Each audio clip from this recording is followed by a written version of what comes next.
always looking for stories, and when,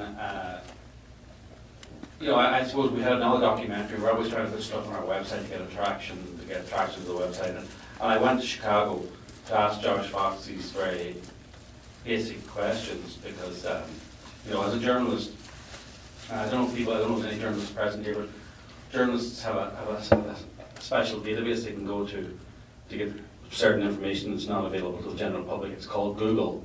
And so I used a special database called Google, where I put in the words flaming faucet, and it's all there. It's all there. George Washington lighting the water, burning springs. It's all there. So aimed with the special help of Google, spelled Google. I went there and asked him these questions, and when he came up with that wonderful answer that I knew I was misleading the public, but I decided not to include it because he felt it wasn't relevant. I knew I had a great scoop there. I put it up on our website, and it started to get a lot of traction, and then he got his lawyers to take it down. And I would love to tell you all that I made the documentary out of a deep desire to tell the truth and fight for justice in the American way or the Irish way, whatever it is. But actually, the reality is that basically the reason I made the film is because I'm Irish and no one tells me to shut up. And he told me to shut up, and that was his big mistake. If only he left it up on the website, 2 years later I wouldn't be annoying his head, but I am. And I've been living inside his head rent-free for 2 years, and it's a great place. It's a wonderful place. Thanks, Josh. Oh my God.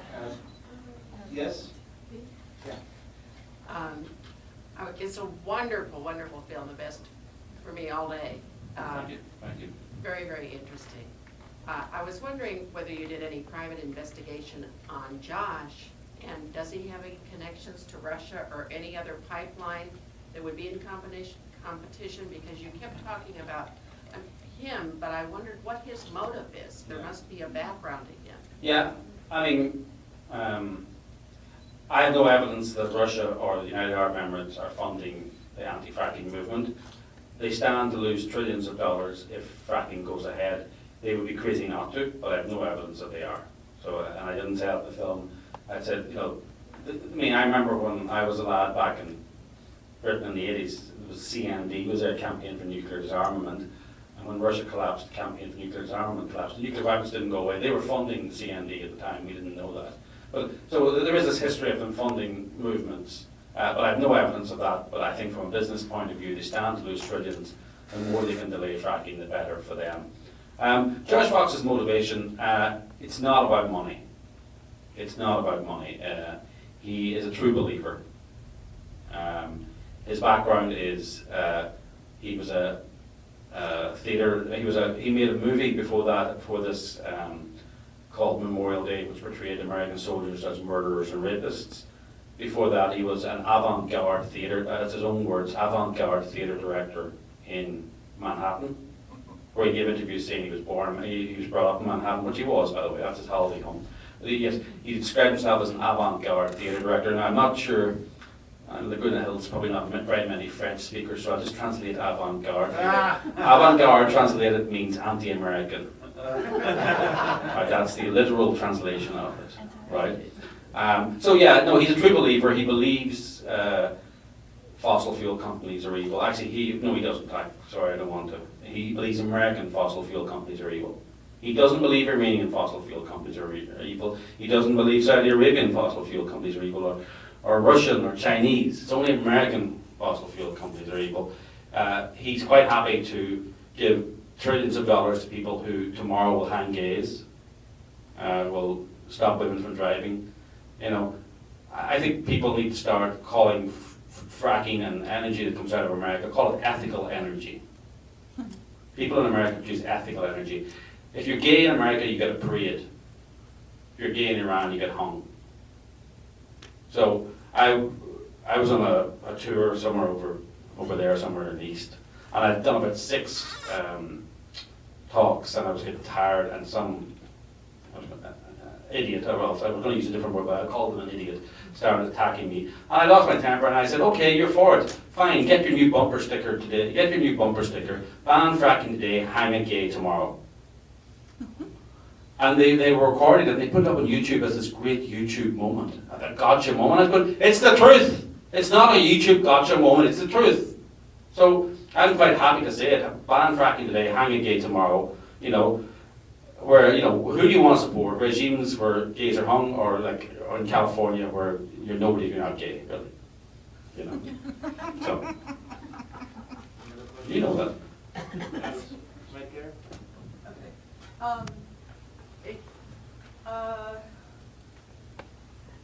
The whole lighting the methane thing in the water has always been rather shocking to me, but methane is not that big a deal to me because I know it's really not that dangerous. But what has always concerned me is it's my understanding that the companies that do the drilling won't divulge what chemicals they're using in the fracking, and that can get into the groundwater possibly, and then people could be drinking that. Did you do any investigating into that? I mean, I wish I put it in. Can you shed any light Yes, on that? the companies who do the drilling do disclose the chemicals they use. They just will not disclose the proportions. That's there's this great myth out here that won't disclose. It's like Coca-Cola. Coca-Cola, if you look at the back, they won't tell you how much sugar and water and all that's in it. Okay. But they will tell you what's in it. And the same with the companies using the chemicals. And you know, Lisa Jackson told Congress recently. Lisa Jackson, the head of the EPA, no friend of the fossil fuel industry, told Congress there's been no case. Sorry. As it should be. Well, yeah, and then she turned around to Congress under oath and said, there's been no case of fracking ever having contaminated water. And after 50 years, I think it's now incumbent. I mean, look, Dimmock, Pennsylvania, everyone knew that the water was polluted there. I went there. You know, the water's polluted, ground zero. You know, everyone, Japanese TV's been there. It's so busy. It's the busiest place in the world. There's all these TV trucks, Japanese TV, German TV, Yoko Ono, Susan Sarandon, you know. And you go there, and now we've discovered, 2 years after all the fuss, that there's no pollution. And you know, this is a film about fracking, but it's also a film about journalists. It's like, excuse me, journalists, you went there and you never asked for the scientific report. You sat in a house in Dimmock, Pennsylvania, where a guy with a baseball cap and dodgy facial hair said, no, I've got a thing about dodgy facial hair. I don't think I'm offending anyone. No. Okay. Someone with a baseball cap and dodgy facial hair said, I've got 3 types of uranium in my water, 2 of them weapons grade. Yeah. Yeah, and you see, most people in the world, when they hear that, do what that gentleman just did, laugh. Well, actually, they laugh. No, they laugh and then they say, show me the paperwork. Yeah. Journalists of the world went, really? And reported it. You know, I was like, what? You know, I think you're incumbent to ask for the scientific evidence. I mean, if it's true, I mean, and this filmmaking doesn't work out for me, I'm going to retire. And you can't steal this idea now, okay? This is just a vow of honor here. I'm going to retire, move to Dimmock, Pennsylvania, bottle of water, and sell it to the Iranian Secret Service. 3 types of uranium, 2 of them weapons grade. Like, I don't know why those Iranians are making centrifuges and digging into mountains when they just go to Dimmock, bottle of water, and bye-bye, you know? North Korea, whatever, you know. Listen, the market out there is just enormous. North Korea, Pakistan, we could just give them weapons grade uranium till next Christmas, you know, if they believe in Christmas, I don't think they do. But, so, you know, as you can gather from my accent, I'm not from around here. And, you know, I do like America, but you do get some things wrong. And I don't want to come here to criticize you, but, you know, you do. A good friend will tell you your weaknesses, and you know the biggest one of all is light beer. You know, complete disaster. I mean, I want to say to all the kids out there, don't drink light beer, okay? Take drugs, anything, but you know, just don't take light beer. It's just not worth it. But apart from that, you have this other tradition where you spend hundreds of thousands of dollars to send your kids to college so they can come back and tell you you're evil. And it also has the other effect of sending them to college and losing their common sense. So they go to Columbia School of Journalism, they walk into a kitchen in Pennsylvania and somebody in a baseball hat with dodgy facial hair says, I've got 3 types of uranium in my water, 2 of them weapons grade. And instead of laughing, they just repeat it and send it around the world. So journalists need to stop this he said, she said. I mean, like, he said I've got 3 types of uranium in my water, 2 of them weapons grade. The answer to that is not the company denied that. The answer is, where's your evidence? You know, you're not a stenographer. You know, you're a journalist. You're actually supposed to investigate this, not report it as some kind of fact. I really enjoyed the film. I thought it was so thorough and very logical. I feel like I saw the Emperor's New Clothes or something in a way, that it was very, very logical. Getting the film made is one thing. I can imagine there's a lot of people a lot of companies that are in support of your message in a way. What kind of support do you have now corporately and in terms of other kinds of support for the film? Where are you at now? Well, it was on TV, which was great. Mark Cuban bought it. It was on Access TV. It was on his cable channel, which is 40 million homes, and he continues to show it's been on Canadian TV. We deliberately didn't want any corporate support, any corporate money that came in through Kickstarter. Not corporate, but some executives donated because out of their personal pocket. We sent the money back because we just wanted to make it clear that we were going to be independent. So it's been on TV. It's amazing. Like, I was walking through Seattle Airport the other day, and someone stopped me and said, "Great movie," and I was going, "You talking to me?" And he was, surprisingly, and he'd seen it on TV. He was flicking through the channels, and this happens a lot. People are flicking through the channels, they see TV. So it's great to get it out there on TV. I think I'd love to get it into schools. I'd love to get it into universities. Oh, and by the way, I'm selling DVDs. I used to be a socialist, but now I'm a capitalist. So DVDs here, great for weddings, funerals, anything like that. They're particularly good for your brother-in-law that you hate. You can give him a present and of that. And so, I want to get it out. Schools, colleges, you name it, wherever. I was just wondering, how was the funeral for your cameraman from the Pennsylvania family who swore they would kill you? And how are you doing? Have you had any other violent threats? Has anyone actually tried to carry one out? Go on Google and Google Vera Scroggins and me. You'll see some very interesting. I get threats and nasty emails all the time because I'm not dealing with science there. This is not a film about science. This is a film about faith. That's a faith. Josh Fox genuinely believes that these companies are polluting. These people, the Saltners, that's Josh Fox. Any of the Saltners in Limerick, Pennsylvania, who have a mixture of motives. Who do you call the bank robber? Willie Sutton or Willie Lomax? Willie Sutton. Why do you rob banks? Because that's where the money is. Why do you sue oil and gas companies? Because that's where the money is. So, there's a famous chat show in Britain where this elderly celebrity and his 22-year-old new wife was on, and the woman asked and says, "Hi, Mandy, can you tell me why you were instantly attracted to billionaire Paul Daniels? Hi, Sargent, can you tell me why you decided to sue multi-billion-dollar company, oil company?" Then they're also, suddenly everyone wants to be famous now, everyone wants to be in reality TV. The Saltners are now in German TV, Japanese TV. Susan Sarandon likes them. Yoko Ono comes out to hug them. Personally, I think that's punishment rather than something to be welcomed. But that's the motive. They're interested in other things, but there's a lot of true believers there. And I made this film with my wife, and when we made a previous film together, somebody wrote to us and said, "You and your wife love pollution so much. I hope your children are born handicapped."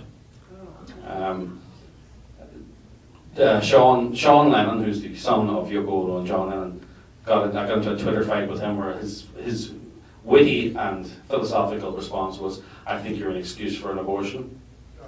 So, you know, the other one was when you finally destroyed civilization, and I hope there's some remnant of civilization left, so that you can get a similar fate to Hitler's henchmen, a long drop from a short rope. So, you know, the nice things like that. So we're dealing with people's faith here, we're not dealing with science.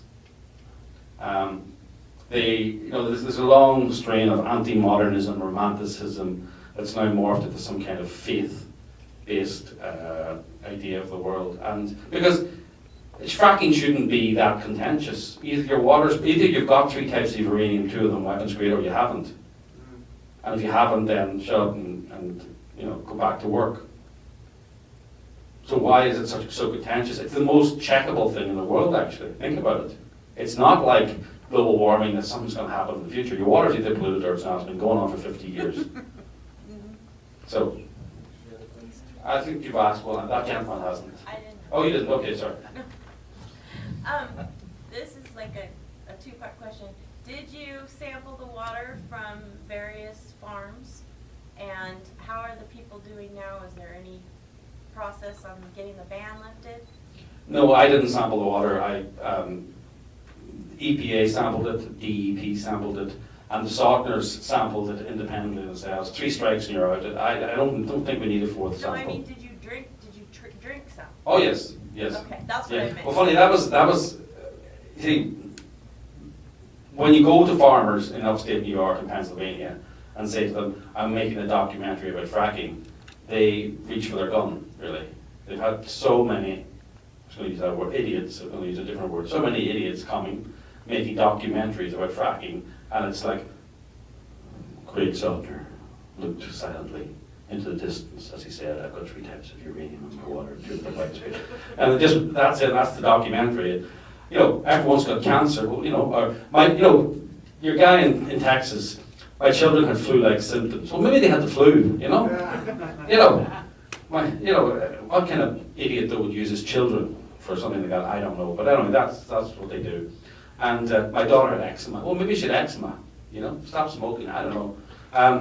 So when you go and say to a farmer, "I'm making a documentary," you phone them and say, "I'm making a documentary on fracking," they don't let you in the door because they know that you're just going to make a nonsense documentary. So what we did was, we'd knock on the door, and they were polite, they'd invite us in, and the first thing we'd say is, "We're dying of thirst, could you give us a drink of water?" And then suddenly they would know that we're not scared of the water. So that would relax them. And how are So. they doing now? Terrible. I won't say who, but one of those farmers I interviewed is going bankrupt now. So you don't think they're going to lift the ban? No. No. After all this evidence? No, it's easier to ban something than unbanned. So, and Cuomo, Governor Cuomo in New York wants to run for president in 2016, so he needs to win the primaries, and the way to do that is not to annoy the environmental left who turn out for primaries. So he's not going to introduce fracking into New York. So that's the way it is. I'm a big fan of Michael Moore, and you remind me of him in a lot of ways that Michael Moore had a sense of humor. I'll say it. So hats off to you for this film, and good luck on your next project. You know, maybe it was me and I missed it, but I didn't understand why the couple was so resistant when the proof came back that their water was fine. What do they get by holding on to their water? They're suing an oil and gas company. They were looking for $1.7 million. Oh, they were in the lawsuit. Okay. Yes, they were suing $1.7 million they were looking for. And you know, Susan Sarandon, they have dinner with Susan Sarandon and Tim Robbins, and Yoko Ono hugs them. Yeah, you know, each to his own. Like, you know. Very funny, I went to a gig where Sean Lennon was playing music. He's actually a good musician, by the way. And I took a photograph of him and I tweeted out and I said, "I'm standing close to Sean Lennon after the gig. What question should I ask him?" And somebody tweeted back, says, "Ask him to ask his mother to marry the Sierra Club and see if she can split them up as well." And I was going to ask you also, did the money generated from Kickstarter, did that pretty much pay for everything? Yes. Wonderful. Yeah. You asked. Any other questions? Do you have another project you're working on, or what's next? Yes, we have another project we're working on, and I can't say what it is at the moment, but if you want to give me your email address or join up with our Facebook page, actually give me your email address at the end. You'll be the first to know because I'll be looking for money for that as well. You will really be the first to know. Sometimes people say you'll be the first to know, but you will be the first to know. From your funders on Kickstarter, have you gotten a lot of feedback from them? Have they gotten to see the film and like been like, oh, thank you for telling us the other side of it? Yeah, no, I was in Alaska on Thursday night. Was I really? What day today? No, I was in Alaska on Friday. I had a screening on Friday in Alaska, and two of the funders from Alaska turned up. So no, all the time I get. There's 3,300 of them, so they turn up a lot. And we send out updates every 6 weeks or so. And they said they really appreciate the updates. So now we get a lot of good response. And they were very good at pushing the film out when it was on TV and that. So they're involved in the film. So you too can have that opportunity for our next movie. Don't miss it. There was somebody else had their hand up who hadn't answered. Go ahead. Okay, he brought up Michael Moore, so I wanted to ask something controversial. I have seen documentaries that have questioned Michael Moore's process of making a documentary, just like you questioned Josh's. Do you have any comment on his style, accuracy, or honesty? I mean, he's in show business. He's not a journalist. He makes movies with emotion. Lots of people crying, lots of long lingering shots, but there's not many facts there. But I mean, having said that, if it had to be for Michael Moore, I wouldn't be making documentaries, and you wouldn't be here watching a documentary probably. He definitely repopularized the documentary. I like to say that I'm not the son of Michael Moore. I'm more the illegitimate nephew. But I'm part of the family, but I'm not one about the party at all. So I'm sort of the embarrassment. By the way, I want to be popular, but this is not my destiny in life. Like, I genuinely want to be popular, but it's not going to happen. You interviewed one fellow, I believe he was also a journalist. Yes. Maybe he was a scientist, I don't remember, but he said that we've been fracking for a long time. The difference is that now we're fracking the shale. Mm-hmm. What were they fracking before, and what's the risk of, what's the difference? That's a good question. I'm not 100% sure about it. I suppose they were fracking. Harder rock? No, they were fracking. But previously, all they could do was go down and it would have been rock. Shale is layered. That was it. Yeah. Shale is layered. It's layered rock. I'm not standing up with the science, by the way, so just check this out. Shale is layered. They knew gas and oil was in there, but they couldn't get at it because fracking previously, all they could do was go down and frack on top of it. And with a layer, that's no good. So they could go down and frack solid rock, split it open, and the stuff would come up. Whereas they could never go horizontally and they could never go in on the layers. And then they discovered 10 years ago how to go. It's the same process. They're still doing the same explosive process at 10,000 feet down. The water table, by the way, is at 150 feet. So anything that happens down there stays down there. Okay. That's another thing. It can't go up. So they're now splitting shale rock. They knew stuff was in shale rock, but they just thought they couldn't get it.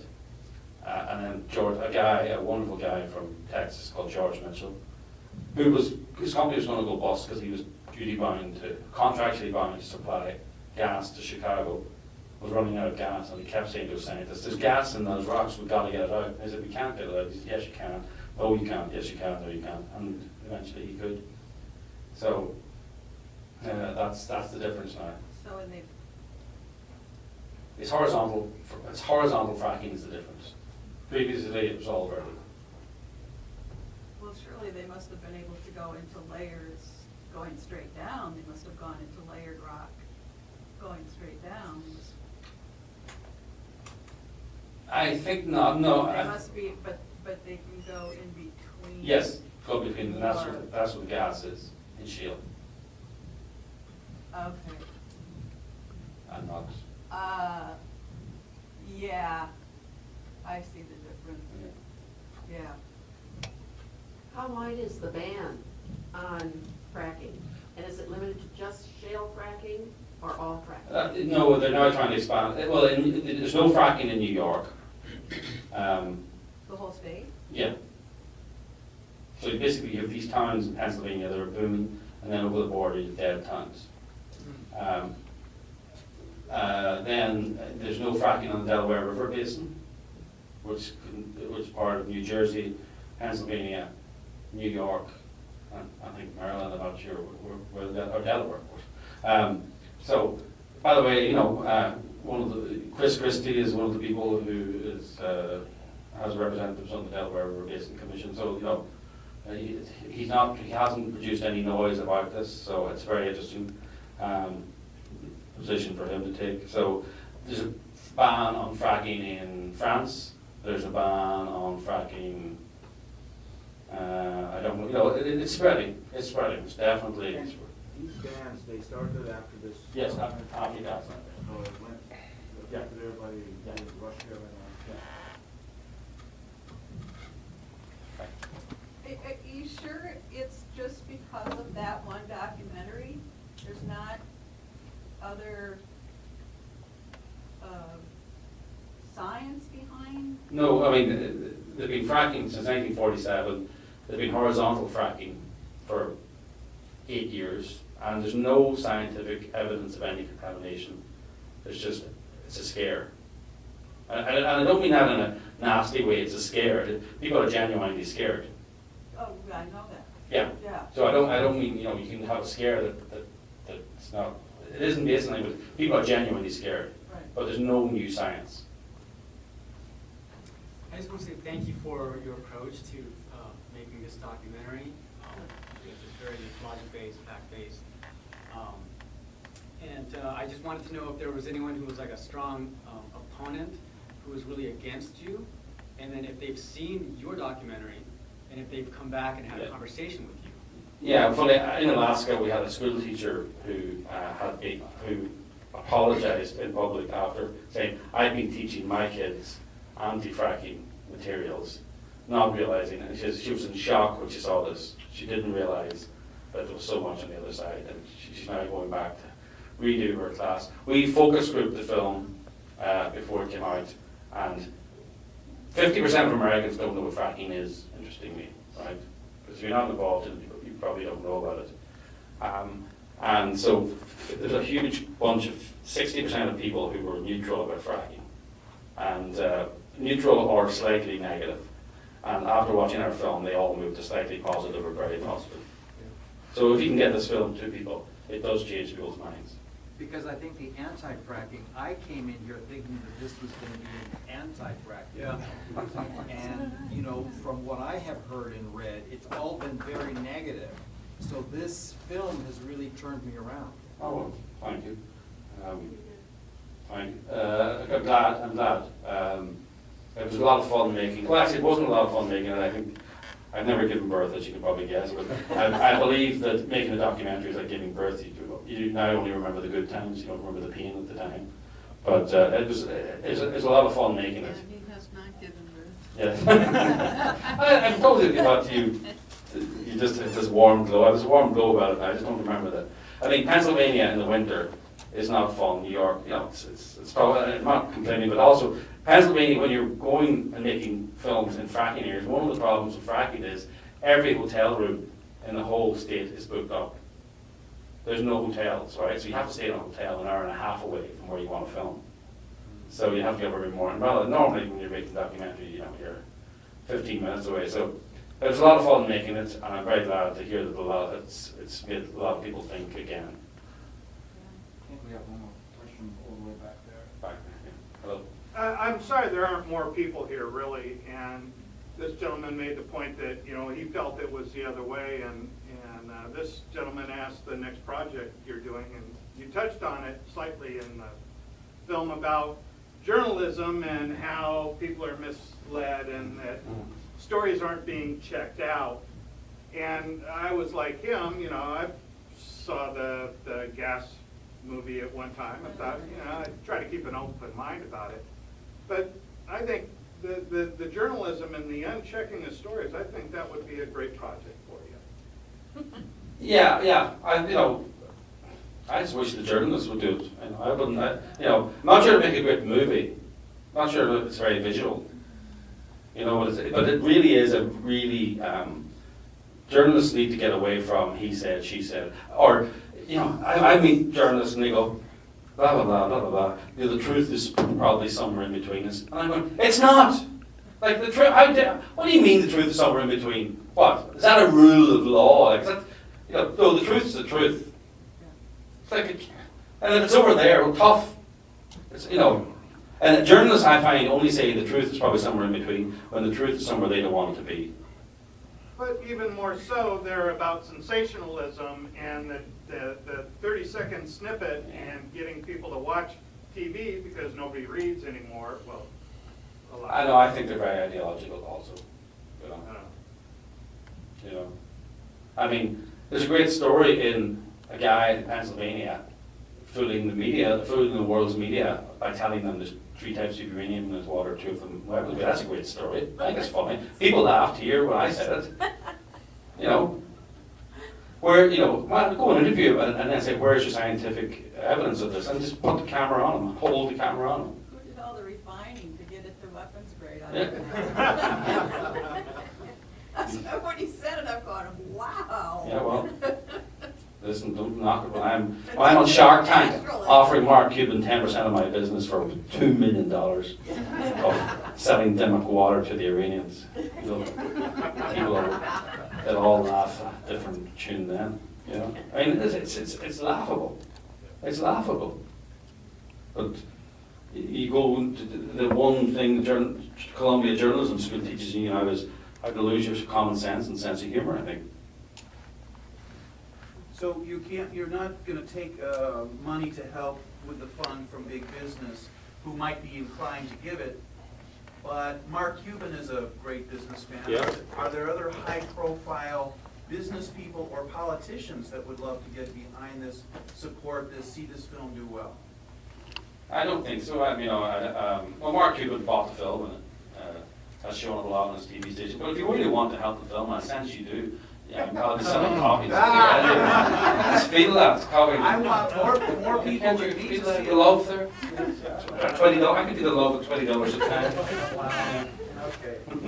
Shameless capitalist. It's shameless capitalist. Yeah. So did Mark Cuban buy it just because he thought he could make money on his station, or did he believe in your cause? No, I think he wanted to raise the profile of his TV station. Actually, Say that again? I think he wanted to raise the profile of his TV station. Raise the profile Yeah. of his okay. By showing a film that would get a lot of, everyone would controversy. So he doesn't believe it? I don't You know. don't know. I don't know. I mean, I don't know. I suspect he's quite skeptical of it, but I genuinely don't know. And, I didn't want to ask either, if someone's offering you money, don't question it. You say thank you. I have like one last question. One of the great things about these occasions is that you get to ask questions that normally you would never ask. And it occurred to me when you were visiting the lady in Poland, it just seems so unlikely. It looked like the slums, and how did he ever get in touch with this woman? How did the two of you come together? I don't know. Magda, who had the wounded hand at the end, she's Polish. Oh, So she phoned a Polish pensioners organization and asked for a typical Polish pensioner who had an interest in getting out from under Russia's benevolent hand, which is on their neck a lot. Did she have to pay for a copy of the film as well, or? What, do you think this is charity? Actually, I'm going to Poland in February when the film's going to be on Polish TV, and we're going to have a screening in Poland in February, and it'll be in Brussels as well. I might give her a copy when I get to Poland, I don't know, Take I'll answer you. Yeah, one last, I think he had one last question. In closing, I think you said HBO is funding Yeah. a sequel. Has that come out? Are you gonna? Yeah, it's come out, it's come out. Are you find it, I mean, have you critiqued it, or are you gonna? Yeah, I found it, I mean, it's very funny, it's sort of an answer to this, will have been an answer to that, because he wouldn't deem to, he just pretends I don't, he hates my guts, Josh Fox hates my guts, which is great, by the way, God bless him. So he's got this really awkward situation, right, where the EPA has said the water in Dimmock is clean. It's a really awkward situation for him. So he took President Barack Obama's State of the Union speech, where President Obama said, we need an all-of-the-above energy policy.